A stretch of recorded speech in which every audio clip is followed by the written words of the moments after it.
Hi, hello everyone. So my name is Antti Vuoli. I'm heading the IoT unit of Ixonos. Ixonos is a services company which is specialized in taming the technology to serve the business. What does that mean?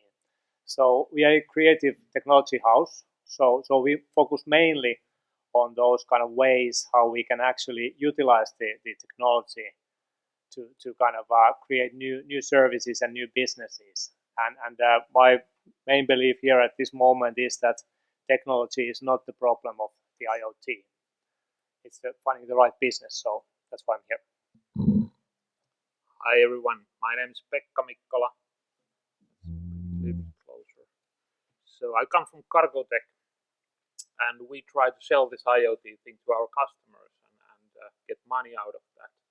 Figure out what that might be, and my team is responsible for the EA enterprise architecture, but the IoT platform solution capabilities corporate wide. So we have 3 different business areas, all focusing on the cargo handling. So Kalmar port handling, container handling in terminals, Hiab on-road trucks and cranes, demountables on the trucks, and MacGregor, that's the marine business, so offshore and merchant ship equipment, all tackling the load handling, but quite different, and don't have too much in common when it comes to the shared customer base or things like that. And that's about it. So next one, please. Hi everyone, my name is Tarmo Pajunen. I come from Cybercom Group.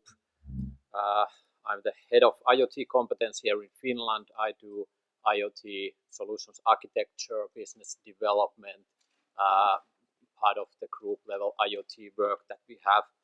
Cybercom, we have 1,400 consultants in 6 different countries. And what we offer in IoT segment, we offer advisory, business advisory, technical advisory, innovation, creation, management. So pretty much the end-to-end solution of IoT services. Hello, my name is Markku Holmström. I'm from Elisa.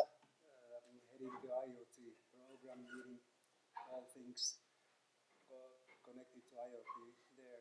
So what Elisa is doing is that we are concentrating on the corporate customers' business around coming from. We are concentrating the industries, and the kind of spearhead concept is smart factory, where we are doing remote monitoring and management, 3D kind of modeling of the production plant and connecting all of those data points from various automation systems to the real life view of the factory. Of course, then asset tracking or vehicle tracking, and also then we have machine learning, advanced analytics, and then one thing which we are also developing at the moment is augmented reality. Yeah, hi, Pasi Vantiainen from Digia. I'm a solution architect focusing on the IoT field. And what Digia does is, basically we are a software company, so we are trying to fix the challenges or create solutions to our customers' challenges. So we are talking to the industry companies and trying to figure out what would be done on the IoT field. Okay, thank you very much. And then we can go for the first question to the panelists, and also you can think about that same question later on. I will ask it from you also. But we think that industrial internet is today, and it will proceed. That is our assumption. So what do you think? What is the most biggest barriers or challenges to grow on the industrial IoT today in the companies, in the industry especially? What kind of issues you see that would slow down or does not in this proceeding of the technology? So if you can we can go around table one by one. So I think, as I said already in the beginning, so at this moment, I feel that many of the organizations, people are super busy. And actually, that's the kind of thing. And now they have the order to, okay, let's make IoT business because it's hype all over. Good thing about hype is that, yes, everyone is aware of that, but then what? It's more about that, okay, there is no shortage of ideas of organizations, but the means and methods, how you actually kind of make it happen. Prioritize the kind of opportunities and then make it happen. And that may run into troubles within many organizations that they may need to acquire new competencies about the digitalization, some other techniques, or then maybe kind of how to create business on data-driven services. So those are the kind of challenges I face on everyday life. So I've heard a joke that God was able to create the world in 7 days because he didn't have legacy. And that's, I think, so valid for our types of companies. So what typically happens is that if you come up with a good idea, so in the industrial biggish companies like we are, we need to show the business case, then there's a PMO, then there's a project model, you need to present the charter, you need to get it approved, and at that stage, the idea might not feel that good anymore because of all that bureaucracy and the process you need to go forward with. So it's kind of the mindset clock speed, if we will, that we need to do things differently. We need to be able to catch up with the new ideas, test them out, and fail if we need to fail quite rapidly to understand that if our ideas fly or not. And I can tell you it's not easy. It takes a lot of persistence to change this kind of behavior. Yeah, I totally agree. I would say that it comes to the organization's ability to innovate, the ability to courage, to embrace the unknowns, to have the courage to take certain leaps without really knowing what will happen. Because if you want to calculate everything, it's not going to happen. Especially when it comes to what I call second generation IoT solutions, where you are not just getting the data, putting that to a dashboard, but you are really creating something new that wasn't available before. You are not doing incremental changes, but creating totally new services, but by combining the data from different sources. So yeah, challenges are in the organization who owns the solution. There has to be someone who drives the solutions, has the budget and the means to push forward the innovation, and some companies are better able to do that than others. Yeah, I think the biggest problem for the companies is to get started. So typically when a company starts to think about IoT, so they, like that was mentioned by Antti, for example, so they start to acquire competencies. Then IoT is so much, it's like mustard and ketchup, so it kind of fits into many different flavors and different kind of spice foods. But company needs to decide where to start first. What are the low-hanging fruits, and how do we start to kind of get familiar with this concept of IoT? So that is the first thing which seems to be kind of hanging some companies from really going forward. Then the next challenge is that once they get the idea what they might do, is that for many companies the data is secret, or it's like holy thing. So meaning that you do not let anybody kind of fiddle with your data. And if that would be true, so like system of systems, so integrating your delivery chains, so your like suppliers and your customers with data and making the processes more efficient will never happen. So this kind of trust, that you can trust your data in your customers or your suppliers, partners kind of hands, is also something which is lacking from the companies, or missing from the companies. Yeah, I think the courage to start is one of the main points. I think all of us agree. But also, I think the security, the physical security, is also something important. For example, when we are controlling machinery remotely or reconfiguring them, then there might be someone near the machinery or machine that might be hurt if we do something bad, for example. So security isn't just a software security; it's a physical security also. Safety. Safety, yeah, exactly. Okay, some other comments of the others sayings. Is there something that you? Yeah, I think we all agree that it's not on the technical level, but on the business level. Yeah, I think that was quite clear. One additional question came up to my mind, and you mentioned, Pasi, already this security. So if you still think, let's take a little bit more practical step, and can you imagine, or can you say some technical or very practical challenges or problems what you have faced when starting or implying an IoT systems? So we take a little bit practical point of view this time. I think proving the value, that's a challenge. Sorry. Yeah, proving the value of the IoT solution. So usually it costs something to build an IoT solution. So what's the return when the customer is getting the money back? And how is it by selling more products or getting a better price? And proving that can be a challenge, at least for the IoT provider. Any other practical challenges you have faced? Getting the data in use, for example. So, of course, there needs to be a separation between the ownership and right to use. And typically, the ownership is a little bit more difficult to get than the right to use. And right to use is quite. People are more and more nowadays used to let the information about themselves. If you go a few years back, it was only maybe a location that you were kind of letting people to have someone. But nowadays, Googles and others of the world, so you are happily giving information away.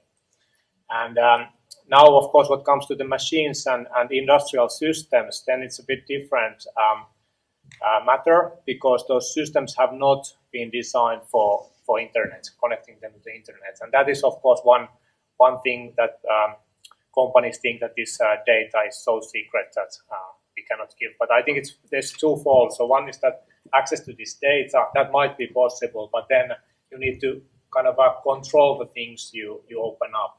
And I think good examples, if you want practical, so it's like hackathons, like a cargo hack was recently organized. And can you tell about that? Because I think that was opening the interfaces. Yeah, sure. Industrial sure. systems. Of course, we didn't use our customers' data. We used the data from our demo field, from the backyard, but exactly the same kind of automation stack there. And it's kind of a good practice to use the APIs and use the real data streaming to the cloud and build your solutions on top of that. And exactly the same kind of setup we have with the customers as well. So you could really practice that, how it is to develop solutions on the customer technology stack. But you prepared all the interfaces. Sure. You just not to kind of let it be, but you just control it. No, because the IoT, we've been delivering the automated solutions for many years, and you could have a discussion or debate whether that is an IoT or not. So, for example, our IoT, one of the IoT pilot customers is the port of LA, Trayback, in West Coast US. So we have delivered more than 50 unmanned vehicles there. So straddle carriers and automated stacking cranes, which handle the containers fully unmanned autonomously. So you could say that this is an IoT. I think it's much more than that, but it's automation. That's the business of automating the process. But the IoT, in a wider concept, is that how you make the business out of the data, and they are two different things. We put data into use to really drive the vehicles there and do the job for us, but it's really a different thing.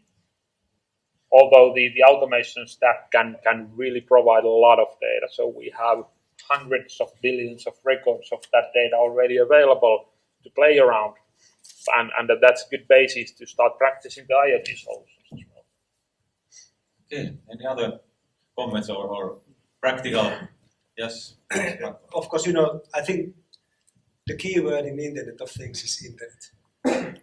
And many of those industrial solutions which have been around, so like industrial Internet, they haven't been really benefiting or using the Internet in the full sense or full scale. And what Pekka mentioned about Cargotec solutions, so once you get the data into Internet, transporting it to the other side of the globe is practically free of cost.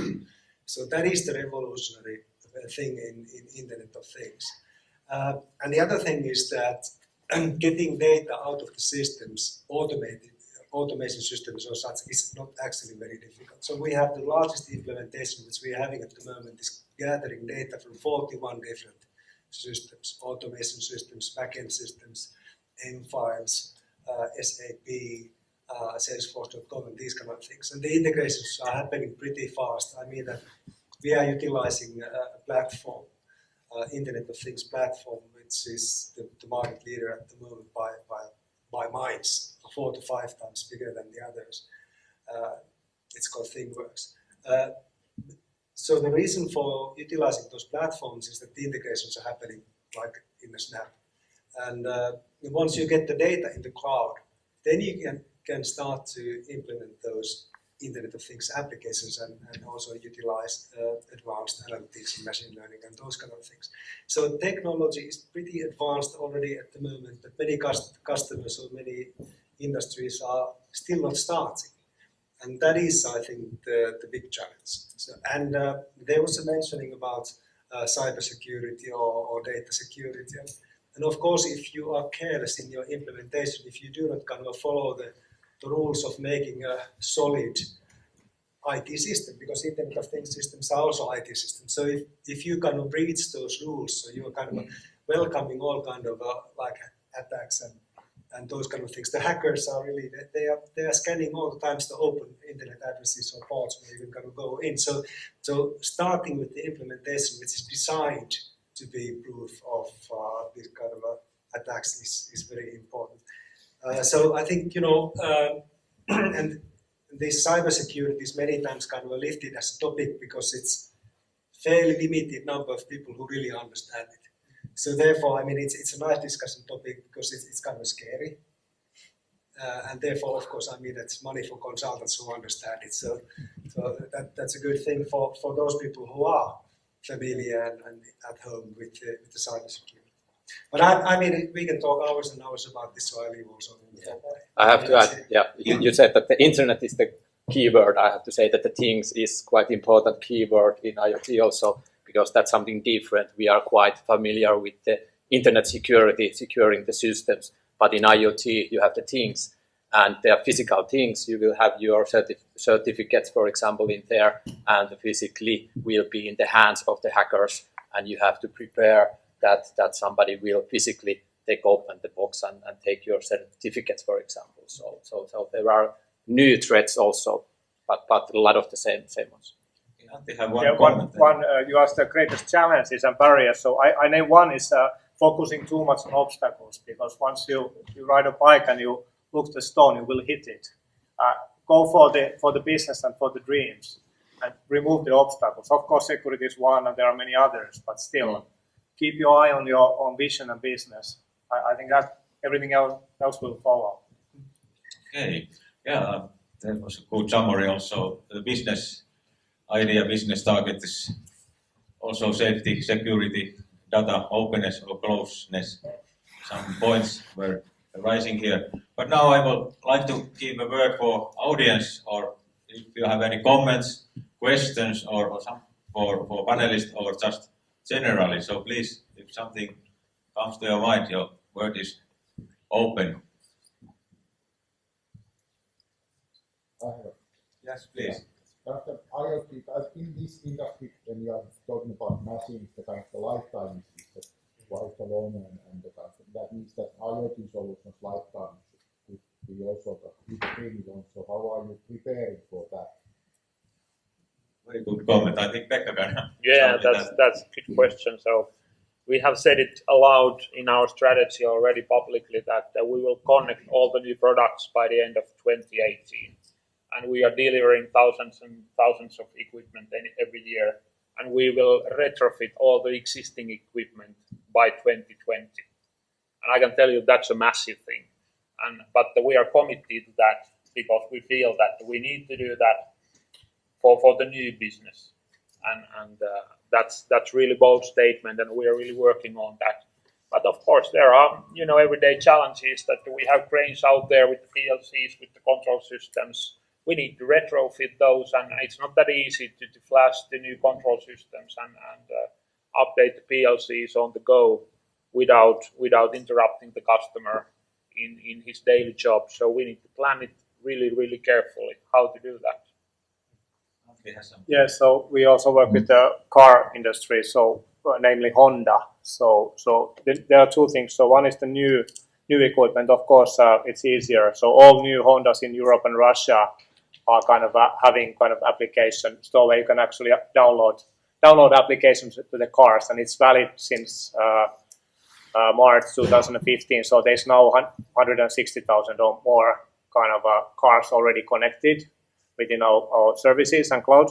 And the second thing is that, of course, the answer is software. So any kind of machines, tens of years of kind of a lifetime, you need to be able to upgrade the capabilities, the services with software. And you need to be able to deliver it. Yeah. New services are software. Yeah, we are working with Volvo connected infotainment systems, autonomous cars, and I think actually the cars are one of the lifespan is still quite short compared to some Cargotec product, for example. But yeah, you have to take care of it that you are not tying the wrong parts to the physical hardware and be able to upgrade. Yeah, I think it's everyday business for us, because take the crane, the rubber-tied canter crane or the stacking crane, so the lifespan could be 20 years plus, and we need to renew the onboard computers every 3 to max 5 years. So that's ongoing business, and we need to just take care of that. And there are many onboard computers in one equipment.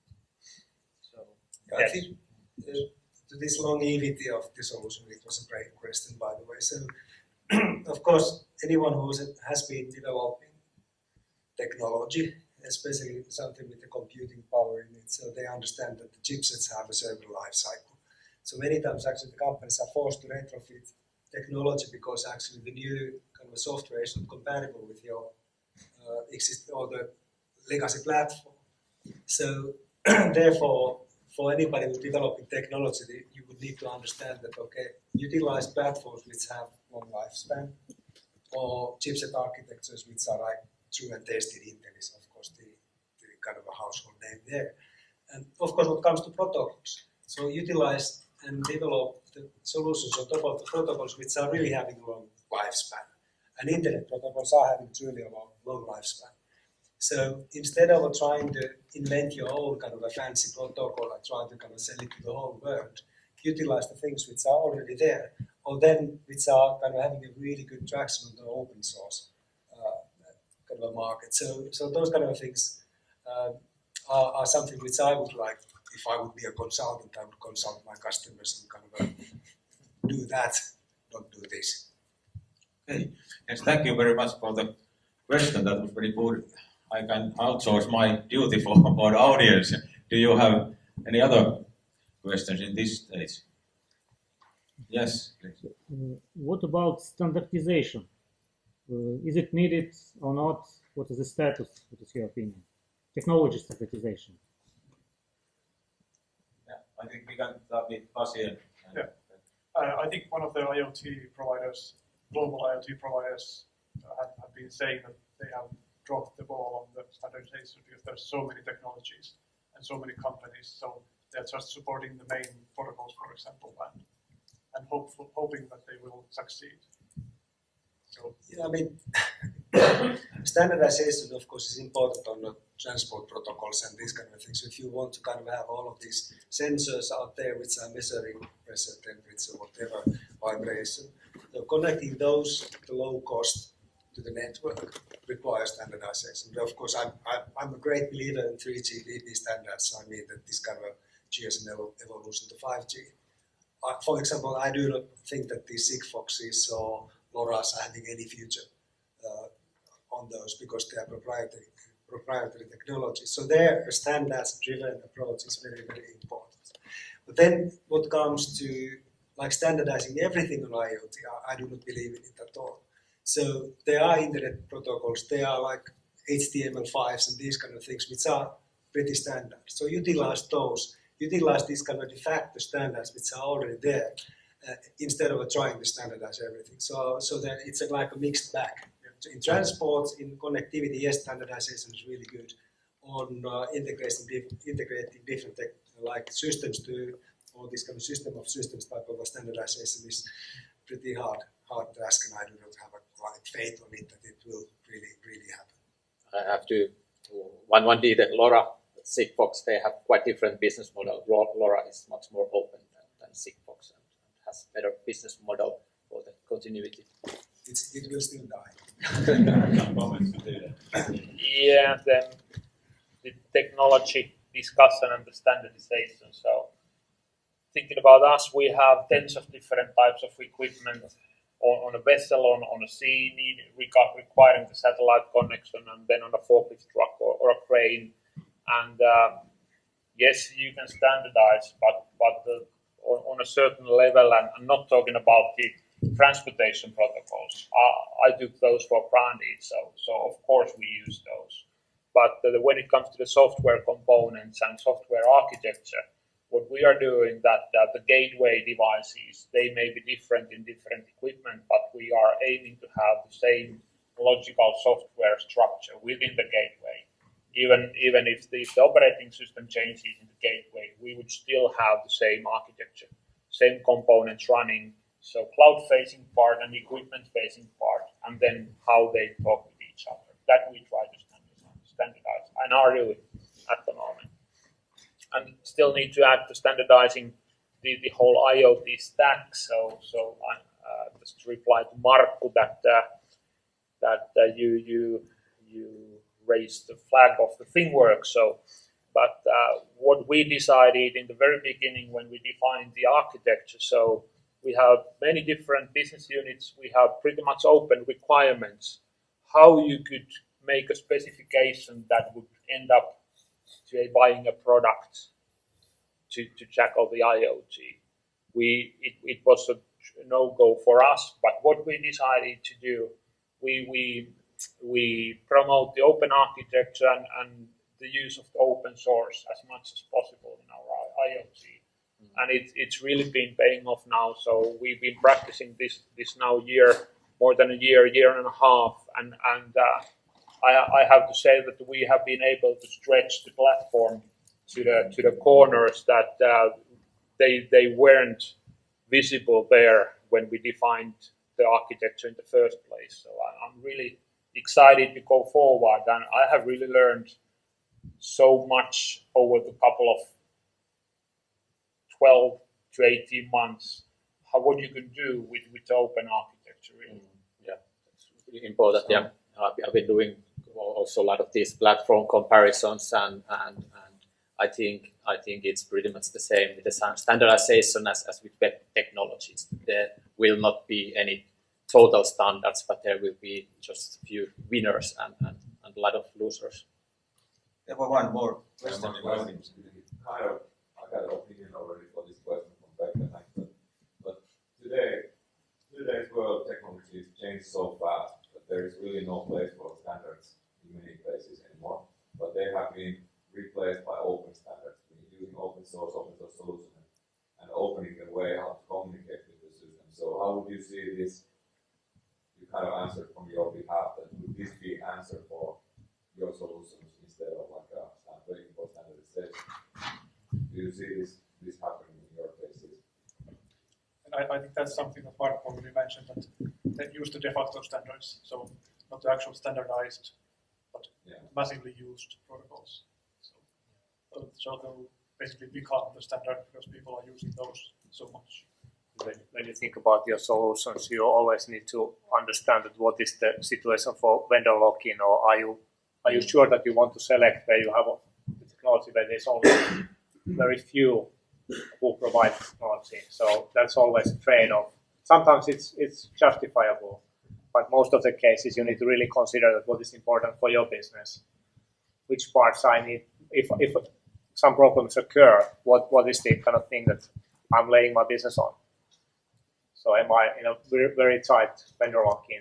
So that's the question. That's a good point. So that was the kind of ground rule when we started to go forward, that we wouldn't create any vendor lock, and we are still in the phase there. I mean we still have that, so we have everything running in the AWS, but if we want, we can shift everything to the Google Computing or the Azure. But of course, it's once you're there, it's really tempting to try some of the native services from those providers, and of course you could do that, but it needs to be conscious decision, and everybody needs to understand that when you give the little finger, it's very hard to go back when you are really starting using those services. Yeah, definitely. So there is not, it's not black and white that you are vendor locked or not, but you can define that actually I can be vendor locked in this part of the architecture because I will get these benefits, and I know where I'm locking myself. But yeah, I'm the open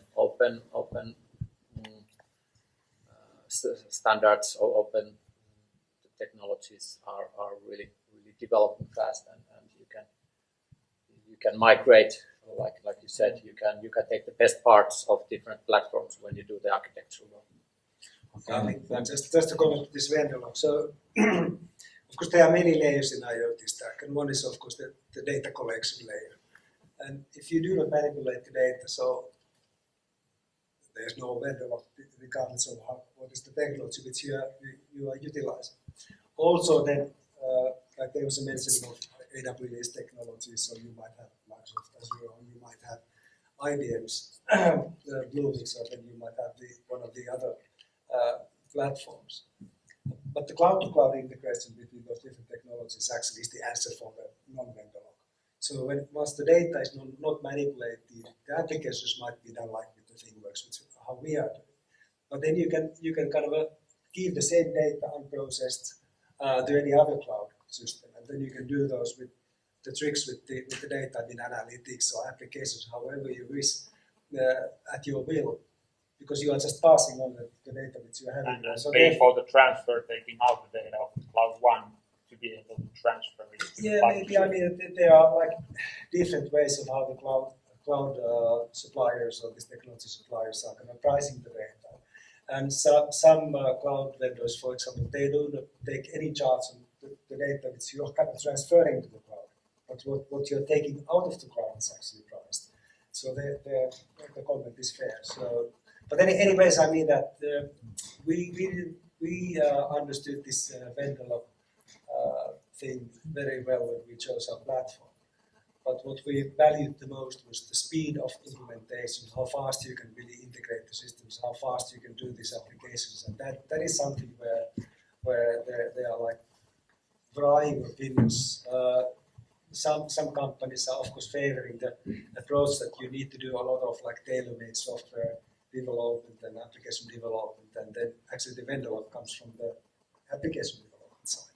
Then the others are kind of favoring the speed of implementation, the kind of a speed how fast you can start to implement and experiment, and then you get the feedback from your like, okay, I'm a great fan of lean startup technologies or methods of developing services. So you experiment, you learn, you kind of pivot, and then you go to the next stage very, very fast, like in weeks, not in months.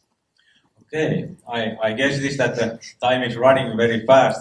We still have a few minutes time, but I'm very happy that we have kept this quite practical and professional level. I would like to have one more quick round about this. Let's stop this as positive way. So, how do you see? Can you say some example of your experience or somewhere else about good success story of applying or starting with industrial internet? So just quick round if something comes to your mind. Yeah, I think that the real best cases are the systems that are built at the moment. I'm really excited to look forward for the, like I mentioned, kind of second generation IoT systems where you are not just incrementally making something better and more efficient, but you're really creating totally new type of services. For example, making your things, different type of things to work together in the environment. And that also, of course, needs the first generation to be tested, and that is happening right now. Some other examples. Well, I would say like one of the most eye-opening applications or implementations we did was with Wärtsilä. They are having these maritime diesel engines in tens of thousands of ships around the world. And this data about which ship has which Wärtsilä diesel engine was actually in the customer management system or CRM. But how to then connect those ships to the information that where those ships are sailing and where they are going to. And actually there's AIS data which is actually available in the internet. You can go and if you kind of type in AIS, you can start to actually see that, for example, in front of Helsinki there are tens of ships going in a certain direction with a certain speed and estimated kind of time of arrival to the ports. And once you combine the CRM data to this AIS data, you suddenly can filter out that, okay, which of these ships are coming to Rotterdam Harbour in the next week, and which are having Wärtsilä service deal, which do not have Wärtsilä service deal. So it's an Internet of Things application which was created without installing any technology. It was just combining two different data sets, which wasn't kind of done for any reason previously. But it just shows that these low-hanging fruits can be surprising. They can be there. And we did the implementation in 2 weeks. It wasn't a long project. Okay, maybe one more quickly example of this. Of course, I know that Cargotec has a lot of good success stories, depends. No doubt about that. Yeah. So maybe one. I like to stay local. So I create a small company named Wirepass. I don't know how successful. Yes, it's a very nice story. A small company who is a kind of making piece of software which connects devices via mesh network, so automatically configured. So there's a potential to change a lot of things. It's of course it's proprietary to some extent, but they have closed some nice deals. So it's been really exciting to follow this little small company to kind of approach these mesh networks and connectivity and focus really on the Pino stack. So that's been really exciting to see. And then I would add that the tomorrow's great success stories are created today. So I would recommend, rather than looking, of course, search Google, but I would recommend to focus on creating your own kind of success stories on IoT. So that would be my recommendation. Okay, thank you. Thank you very much for the panelists.